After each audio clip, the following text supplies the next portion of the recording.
Welcome to Hope After Deportation. My name is Brooke and I'm the wife of a deportee. I have been living in Mexico for more than 6 years now, and today what I wanted to do was go through Facebook Marketplace and show you listings for houses for rent in Rosarito, Tijuana, and in Puebla, which is deeper in Mexico. We live in Playa de Rosarito and we have a 3 bedroom, 1 bath house. We pay $600 per month in rent. Now, some of you probably are thinking that's super cheap compared to California and other places in the US that are more expensive. And then some may think that is ridiculously expensive for Mexico. If you're working a Mexican job, especially if you're making minimum wage, you can't pay $600 a month unless everyone in the household is working. And then even if you have a higher paying job, $600 a month is still pushing it. So yeah, $600 a month for us is a struggle, but honestly, it's one of the best places, one of the cheapest places that we could find that meet our requirements. Specifically, one of the biggest ones is parking for 2 cars that's gated and secured. A lot of places either don't have parking or they just have parking for 1 car. And if they have parking for 2 cars, it's usually a place that is a little more expensive. But I will tell you this, what we pay is much less than the average price for rent in Rosarito currently. Inflation has gone up and up and up and up and up, and it hasn't stopped. So as I was editing this video, I decided to do the math and do a breakdown to show you the comparison from rent to income ratio between Mexico and California. So if you did not know, the minimum wage for northern states in Mexico is about 420 pesos per day, which comes out to about $3 per hour. Keep in mind, Mexicans actually have to work usually 6 days a week. So that whole thing about in the States, it's all work, work, work, and in Mexico, they just kick back. That's not true for those who actually work in Mexico. You have to work, work, work, work, work to barely pay your bills. But anyways, so it's about $3 an hour for the northern states and a little under $2 an hour for places deeper in Mexico. That's 5.5 to 8 times more than Mexico. And if we were to multiply the rent, so let's say on average in Rosarito, it's $1,200 a month. If we multiply that by the 5.5 times, that would be basically saying someone who works a minimum wage job in California has rent that is $6,000 per month. And I don't know about y'all, but I thought the average for a 3 bedroom house in California was maybe 4,000 on average, not 6,000. So, and if you were to divide it in half, since like me, I pay on the lower end, if you were to divide that in half, that would be $3,000 in rent per month. But let's take the average for a 3 bedroom house deeper in Mexico specifically and multiply it by 8.25. Why 8.25? Well, because the income is 8.25 times more in California. So that would be about $6,000 of equivalence in California. Now, on the cheapest end that I had seen for a 3 bedroom house in Puebla was a little over $300. So let's just say $300, multiply that by 8.25 to get like the absolute lowest end, and that is $2,475. So yeah, I just wanted to point that out so y'all can really get an understanding on what these average prices are for the people who actually live and work in Mexico compared to those who live and work in California. But when I did the math, it really hit me because there's a lot of people who have misunderstanding on this and think that, well, compared to $3,000-$4,000 a month in rent, you could pay $1,200 in Mexico. That's so cheap. But only for someone who's making US wages, not for someone who is making Mexican wages. So for this country, the price of rent is ridiculously high. It makes no sense. And it shouldn't be this way. That's a whole nother topic. I just had to point this out real quick because once I did that math, it just blew my mind. So this is why I want to give you a breakdown in case you're getting deported, your family members getting deported, or if you just want to move out here to Mexico. I thought this video would be very informative to help you figure out where you want to settle and what to truly expect. I wanted to add up all of the rent prices from the listings that we're going to see, and then I'm going to divide it by how many listings there are to give you an average for each city. We're about to jump into the video. I'm going to be doing a screen recording and speaking while looking through the listing, and we're only going to be focusing on 3-bedroom houses for this video. I'm probably going to make other videos doing 2-bedroom and then 1-bedroom and probably apartments, but I really wanted to collect everything to give you as much information as possible, and to cram it all in one video, that's way too much. So with that being said, let's dive into this video. So here we are in Rosarito, Mexico. As you can see, I had put in the search a house that has 3 bedrooms for rent. So anything that isn't a house with 3 bedrooms in Rosarito, I'm not going to click on. So you'll see me skipping quite a few listings because they recommend a whole bunch of different homes. Let's go to the description. You can pause the video to read the description because I'm going to be kind of skimming through it quickly. That way I can get the video done faster. I realized I forgot to click on this one, so I had to go back real quick to include it because I like this one. This one looks like an Americanized house. The kitchen, counter space, I love it. That's one thing I look for in a house when I'm renting, is a kitchen that has plenty of counter space. And it's $1,100 per month, unfurnished. Those are the details. And now on to the next ones. So here is $1,300. It's furnished and it looks really nice. There's that. $1,000. And usually when you're renting in Mexico, if it's with the owner directly, they'll just have you pay first month's deposit, a deposit that equals 1 month's worth of rent. And if they're using a company like Remax or like a real estate agent, anything like that, they'll have you usually put an aval down on your application, which is basically a cosigner. And this one, hold on, this one is $4,250. I just had to point out how much that is. And it is in dollars. It's for rent. Right here gives it away by saying, Vive frente al mar en Palacio del Mar. So it's not 4,250 pesos por noche. It's for rent. That's ridiculous. I've never seen anything that expensive out here. I think I saw like $5,000 for a mansion once, but yeah, nothing like that. So this one is the same one that we had seen that said 4 bedrooms. So I'm not sure if it's 3 or 4 bedrooms, but we'll go ahead and look through it. Description, so it says 3 bedrooms. Then it says 4 bedrooms. Yeah, I don't know. But if it's 4 bedrooms, that's a really good price for a 4 bedroom. The $1,100 is a repeat, $1,800. This will be the last one that we look through, and then I'll just name off the prices. This one said it was in Punta Azul, which is a really nice residential area, south of Rosarito, like when you're leaving Rosarito to go to Puerto Nuevo and all of that. So here we have 14,500 pesos, $1,600, $750, $1,500. The 16,000 pesos is a repeat, $900.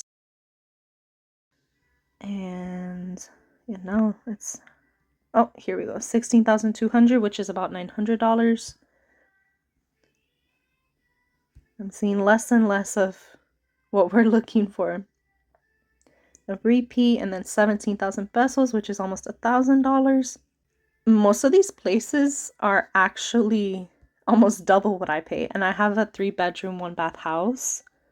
I mean, 2 of the bedrooms are really small, but it works for us, and we have a lot of front yard and backyard space. So I think that's pretty much it. Let's go check out Tijuana. All right, so we're in Tijuana now. Hopefully we don't get anything in San Diego, but we'll be able to figure out that. 3-bedroom houses. All right, let's get started. This one is $1,300 unfurnished.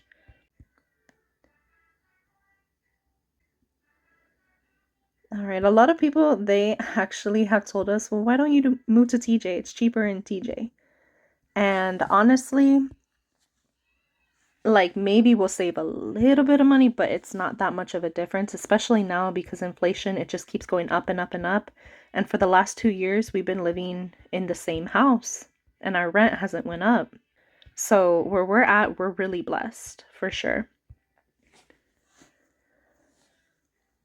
This one is 12,000 pesos, which is between $600 to $700 at the exchange rate, since the exchange rate changes quite a bit. So right now it's about at 18, but in a few days it could literally change so much. They only have one picture. Let's see the description. All right. 15,000 pesos is maybe about 833, I want to say.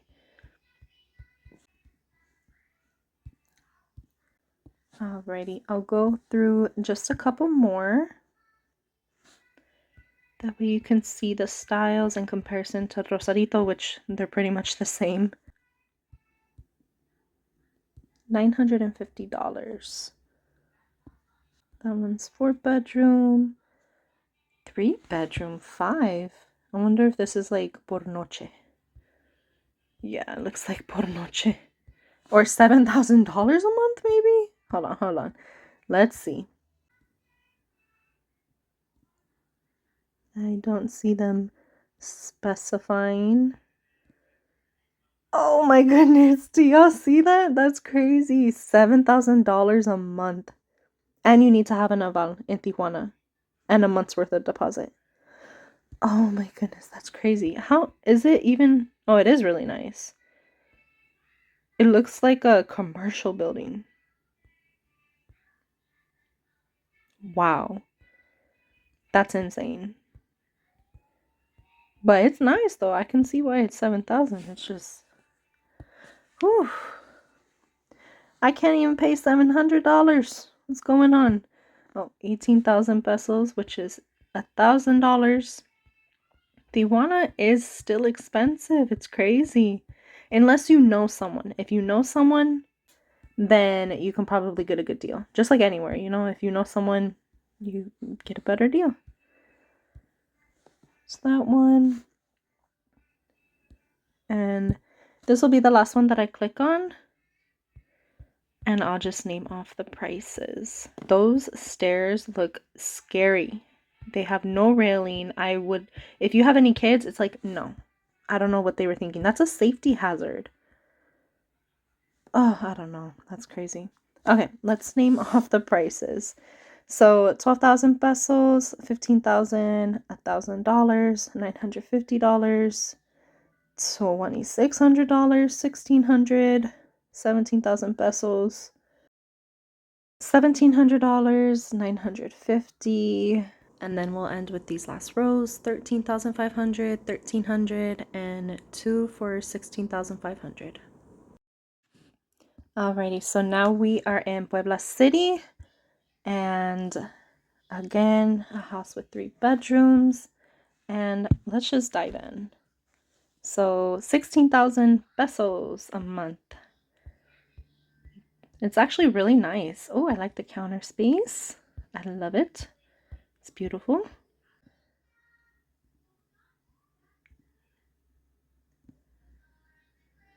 All right, so 7,000 pesos. That's a lot cheaper for sure. Let's see. They only have a couple photos. Looks like it might be on the outskirts of the city. There's the description. So that's actually really cheap. So far, I just have those two prices. I'm like, whoa. Oh, this one's actually a 4-bedroom, so 17,009 pesos. Maybe they accidentally put the 9 instead of a 0. Puebla. All right. No, they put the 9 at the end on purpose. Another 16,000 pesos. Oh, that was that first one that we checked out. 11,000 pesos. Here we go. This is about how much I pay in rent in Rosarito. This is nicer than the house I live in, though, for sure. But just so you have an idea. All right. There's the description. 13,300. It's cheaper than like what it's going for in Rosarito right now. But since my rent is actually less than most of these prices, I'm like, what? Why would I move? Why would I move down south? 6,000 pesos. Even if I were to save a couple $100, let's say on rent, down there you can't charge as much like for work as you can up here because the pay in border cities is higher than deeper in Mexico.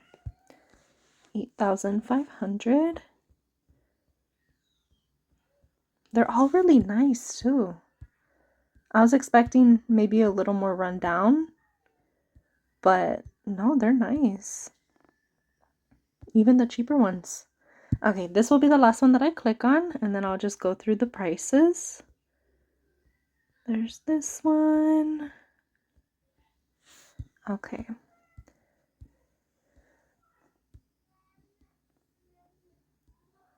And let's go through the prices. 12,000, 10,000, 11,000, 15,000, 10,000, 12,500, 6,800, 9,000, 13,700, 15,000, 10,000, 25,000, 12,500, 12,000, 16,500, 15,000, 18,500, 15,000, 15,000. And we'll wrap it up. This row doesn't fit the criteria. So we have 18,500 and then 11,500 and 6,000 pesos. Let's go over the prices and give you an average estimate for each location. Alrighty, so here are all the prices of rent. I crossed out the one that was 4,250 because that one's just ridiculously high and it'll mess up the average. So I added them all together and then I divided it by 12 and I got $1,215 per month. And for TJ, I did the same exact thing and divided it by 20 and we got $1,111 per month on average. And here's the one for Puebla. Don't mind my chicken scratch handwriting. I was like going through it pretty fast. We added it all together, divided it by 30, and $718 a month was that average. All right, so like we just saw, it's about $1,200 a month on average for a 3-bedroom house in Rosarito. And TJ is surprisingly not that much cheaper. From the listings we saw, it was about $1,100 a month. And honestly, I personally would much rather live in Rosarito. Keep in mind, I'm paying half of this price, so I wouldn't even think to move to TJ unless I found like a gem, which is possible to find a gem. Those ones go so fast though. So it's really hard to find them. You have to literally be checking every single day to see if there's a listing within your budget. because they'll go within the same day. And then Puebla is about $700 a month on average, with the low end being a little over 300. More or less, there's about a $400 to $500 difference in rent off of these averages. So if you need to live in a border town, this is something to expect to pay, especially if you have no connections whatsoever. Most people who voluntarily move to Mexico, they're either retiring or they're going to be working from home. So they're bringing US income into Mexico and they can afford these prices. Like, it's no problem for them, especially if they're from California. This sounds amazing. If you're getting deported though, and you have to start literally from the bottom, you don't have any family out here, I would recommend right away going to a cheaper town. So either going down south or doing extensive research to find a place that fits your budget and that works for you. I know I'm probably going to get quite a few comments either saying it's ridiculously expensive or it's ridiculously cheap. To each their own, because everyone has different circumstances. If you're coming out here retiring, you have the money, it's cheap for you. But if you're being deported, or if you live in Mexico and you're making Mexican wages, it's not cheap. Thank you so much for watching this video. I hope it was very helpful and informative. If anyone is planning to move to Mexico, drop a comment down below and let us know where you're planning to move to. So with that being said, thank you all for your support, and we'll catch you on the next one. God bless you.